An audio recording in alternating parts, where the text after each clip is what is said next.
हरिओम सनातन podcast में आपका हार्दिक स्वागत है। हम अपनी रामचरितमानस श्रृंखला को आगे बढ़ाएंगे। बिल्कुल। पिछली बार हमने देखा था कि कैसे हनुमान जी अशोक वाटिका में प्रवेश करते हैं और माता सीता के दर्शन करते हैं। जी, आज हम उस अद्भुत संवाद की गहराइयों में उतरेंगे जो उन दोनों के बीच हुआ।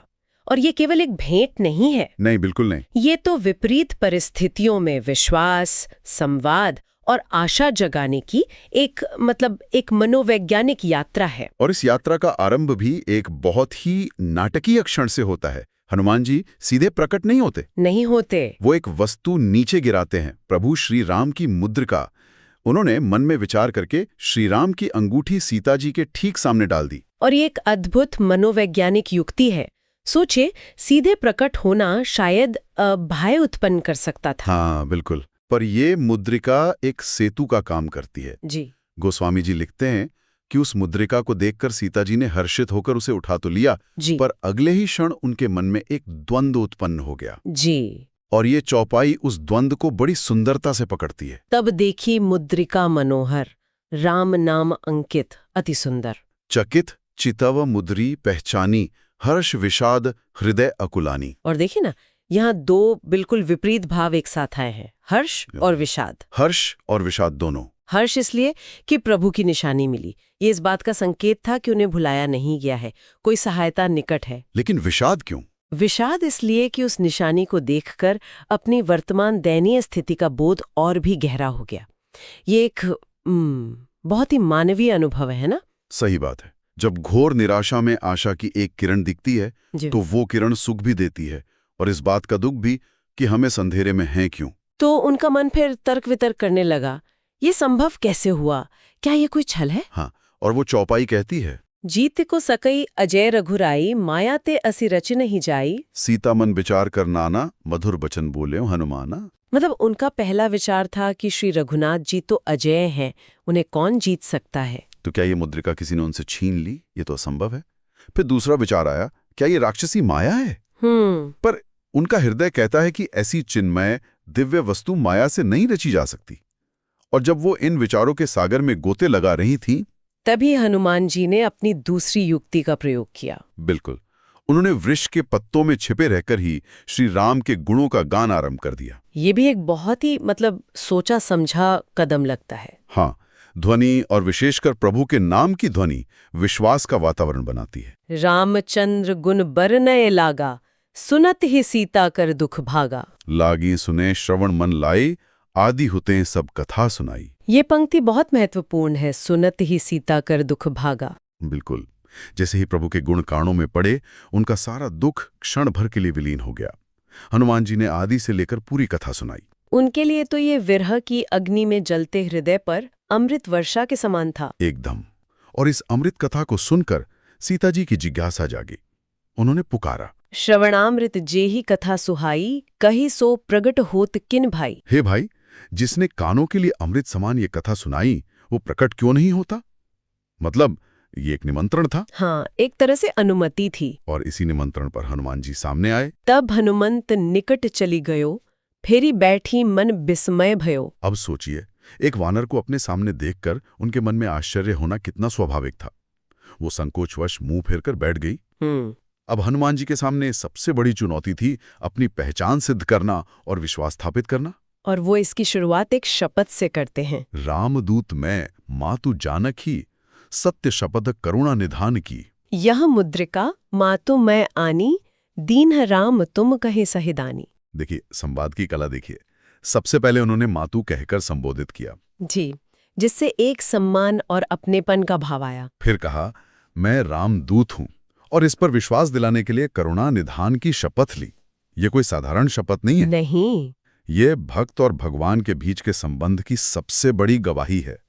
और फिर मुद्रिका का रहस्य खोला कि ये प्रभु ने निशानी के तौर पर दी है। इन शब्दों ने कुछ विश्वास तो जगाया, पर माता सीता का तार्किक मन अभी भी एक प्रश्न पर अटका हुआ था। बिल्कुल। और वो पूछती हैं, नर वानर ही संग कहू कैसे, कही कथा भई संगति जैसे। मतलब एक मनुष्य और एक वानर का साथ कैसे हुआ? ये तो बड़ा ही अस्वाभाविक संयोग है।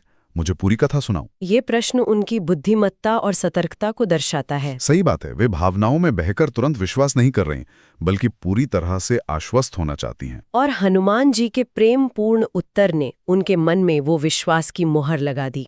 कपि के बचन सुप्रीम सुनी, उपजा मन विश्वास। जाना मन क्रम बचन या कृपा सिंधु कर दास। उनके हृदय ने गवाही दे दी कि ये कोई छली नहीं हो सकता।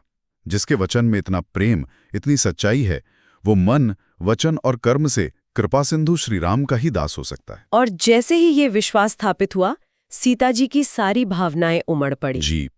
हरिजन जानी प्रीति अति गाढ़ी, सजल नयन पुलकावली बाढ़े। बूढ़त बिरह जल्दी हनुमाना, भयु हुतात मुकहु जल जाना। ये एक अद्भुत उपमा है। विरह जल्दी, विरह एक अथाह सागर है जिसमें वे डूब रही थीं। और उस सागर में हनुमान एक जलजाना यानी जहाज बनकर आए हैं। बिल्कुल। ये केवल एक दूत नहीं, ये एक उद्धारक का आगमन है। और फिर एक लंबे समय से बिछड़े प्रियजन के लिए जो पहला प्रश्न मन में आता है, उन्होंने वही पूछा, कुशल क्षेम। अब कहूँ कुशल जाऊं बलिहारी, अनुज सहित सुख भवन खरारी। कोमल चित कृपाल रघुराई, कभी के ही हेतु धरी निठुराई। कुशल से तो है ना, पर वे तो कोमल हृदय वाले और कृपालु हैं। फिर उन्होंने ये निष्ठुरता क्यों धारण कर ली है? मुझे क्यों भुला दिया? ये एक भक्त का, एक प्रियतमा का उलाहना है ना। प्रेम में उलाहना अधिकार का प्रतीक होता है। जी। और वो आगे कहती हैं, सहज बानी सेवक सुखदायक, कबहू सुरती करत रघुनायक। कबहू नयन मम शीतल ताता, होए हैं निरख श्याम मृदु गाता। क्या प्रभु कभी मेरी याद भी करते हैं? क्या मेरे नेत्रों को कभी उनके श्याम सुंदर कोमल शरीर को देखकर शीतलता मिलेगी? और इतना कहते कहते उनका गला रुंध गया। हाँ। और वे केवल इतना ही कह सकी, हाँ नाथ, आपने मुझे पूरी तरह भुला दिया। बचनु ना आवह नयन भरे बारी, अह नाथ हों निपट बिसारी। और सीता जी को विरह में इतना व्याकुल देखकर देखी परम बिरहा कुल सीता, बोला कपि मृदु बचन बिनीता। हनुमान जी ने उन्हें धीरज बंधाया। और यहाँ हनुमान जी एक दूत से बढ़कर एक कुशल परामर्शदाता की भूमिका में आ जाते हैं। हाँ, वो पहले सीता जी के मन के सबसे बड़े भय को दूर करते हैं। बिल्कुल। वो कहते हैं, मातु कुशल प्रभु अनुज समेता, तब दुख दुखी सुकृपा निकेता। जनी जननी मानहु जिय ऊना, तुम ते प्रेम राम के दूना। तो उन्होंने कहा, माता प्रभु शरीर से तो कुशल हैं, पर आपके दुख में वो भी दुखी हैं। और ये बात आप स्वयं को हीन मत समझिए, श्री राम का प्रेम आपसे दुगना है। ये आश्वासन किसी भी औषधि से बढ़कर था। ऐसा कहते हुए हनुमान जी स्वयं भावुक हो गए। जी। रघुपति कर संदेशु अब सुनु जननी धरी धीरा। अस कही कपि गदगद भयो, भरे बिलोचन नीर। एक भक्त के लिए अपने प्रभु के विरह का वर्णन करना कितना कठिन होता है, ये यहाँ दिखता है। फिर उन्होंने प्रभु का संदेश सुनाना आरंभ किया। और ये संदेश तो मतलब विरह काव्य की पराकाष्ठा है। हाँ, ये सिर्फ दुख का वर्णन नहीं है, ये प्रेम के तत्व का विश्लेषण है। कहेउ राम वियोग तब सीता, मो कहूँ सकल भय विपरीता। नवतरु किसलय मुनहु कृसानु, काल निसा समनिसी शशि भानु। प्रभु कहते हैं, हे सीते, तुम्हारे वियोग में मेरे लिए सारी प्रकृति ही उल्टी हो गई है। हाँ, पेड़ों के नए कोमल पत्ते जो शीतलता देते हैं, वे अग्नि के समान जला रहे हैं। रात्रि कालरात्रि बन गई है और चंद्रमा सूर्य के समान ताप दे रहा है। यह प्रकृति का दोष नहीं है, यह मनस्थिति का प्रभाव है। जो वस्तुएं संयोग में सुख देती हैं, वही वियोग में दुख का कारण बन जाती हैं। वो आगे कहते हैं, कुबले विपिन कुंट बन सरिसा, बारिद तपत तेल जनु बरसा। जे हित रहे करत ते ही पीरा, उरग श्वास सम त्रिविध समीरा। मतलब कमलों के वन भालों की तरह चुपते हैं, बादल खौलता हुआ तेल बरसा रहे हैं। और शीतल मंद सुगंधित वायु भी सांप की जहरीली सांस जैसी लग रही है। और फिर संदेश का वो हिस्सा आता है जो मेरे विचार में सबसे गहन और दार्शनिक है। कहूँ ते कछ दुख घटी होई, काहि कहूँ यह जानन कोई। तत्व प्रेम कर मम अरु तोरा, जानत प्रिया एकु मनु मोरा। सो मनु सदा रहित तो ही पाही, जानू प्रीति रसु एतने ही माही। ये अद्भुत है। प्रभु कह रहे हैं कि दुख किसी से कहने से पर कम होता है, पर मेरा दुख समझेगा कौन? फिर वे प्रेम के रहस्य को उजागर करते हैं। वे कहते हैं, हे प्रिय, हमारे प्रेम के तत्व को, उसकी असलियत को केवल एक ही जानता है, मेरा मन। और वो मन तो सदा तुम्हारे ही पास रहता है। हाँ, ये प्रेम की कोई साधारण परिभाषा नहीं है। वो ये नहीं कह रहे कि मैं तुम्हें याद करता हूँ, वो कह रहे हैं कि मैं तुम्हारे बिना अपूर्ण हूँ। जो चेतना प्रेम को अनुभव करती है वो तो तुम्हारी ही पास है, मेरे पास तो केवल शरीर है। इस संदेश को सुनकर सीता जी की क्या दशा हुई होगी। प्रभु संदेशु सुनत वै देही, मगन प्रेम तन सुधि नहीं देही। वे प्रेम में इतनी मग्न हो गईं कि उन्हें अपने शरीर की सुधि ही नहीं रही। तब हनुमान जी ने उन्हें फिर संभाला। उन्होंने कहा, कहे कपि हृदया धीरो धरु माता, सुमिरु राम सेवक सुखदाता, उर आनहु रघुपति प्रभुताई, सुनी मम बचन तजो कदराई। हे माता, धीरज धरो और प्रभु का स्मरण करो, उनकी प्रभुता, उनके सामर्थ्य को याद करो और ये कायरता छोड़ दो। और फिर वो एक बहुत शक्तिशाली आश्वासन देते हैं। निश्चर निकर पतंग सम, रघुपति बान कृसानु, जननी हृदय धीर धरु, जरे निसाचर जानू। यह राक्षसों का समूह तो पतंगों जैसा है और प्रभु के बाण अग्नि के समान।